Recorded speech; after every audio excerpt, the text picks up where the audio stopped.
একজন মসজিদের ইমাম কতটা কষ্ট পেলে লাইভে এসে এরকম কান্নাকাটি করে ভিডিও বানাতে পারে। ইমাম সাহেবের কথাগুলো এই যে শুনে ফজরের যান সময় দয়া ডাকলে করে। 2-3 জন হয়।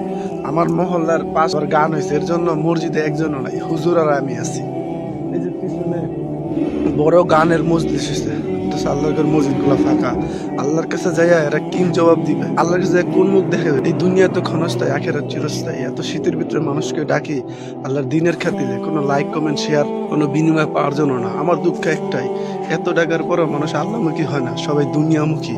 এই যে ফজরের সময় আমার পিছনে হাজার হাজার ঘর, হাজার হাজার পুরুষ, অনেক মানুষকে আমি চিনি, তারা এখন নামাজ পড়তে গেল না। এই শীতের জন্য ঠান্ডার ভিতরে উজু করে রাখতো। হুজুরের আমার বা আরো যারা নামাজ পড়ে 5 ওয়াক্ত, তাদের কি শীতের ভিতরে কষ্ট হয় না? তাদেরও কষ্ট হয়।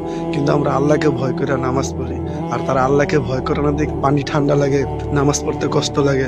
আল্লাহকে সাক্ষী রেখে বলি, আপনার আমার কখনো নামাজ পড়তে কষ্ট লাগবে না যদি আমরা আল্লাহকে ভয় পাই, দুনিয়া ক্ষণস্থায়ী মনে করি, আখিরাত চিরস্থায়ী মনে করি, আল্লাহর আরশের নিচে ছায়া পাইতে চাই, আল্লাহ রাসূলের সুপারিশ পাইতে চাই, তাহলে আমাদের দ্বারা এই ঠান্ডা কোনো বিষয় না।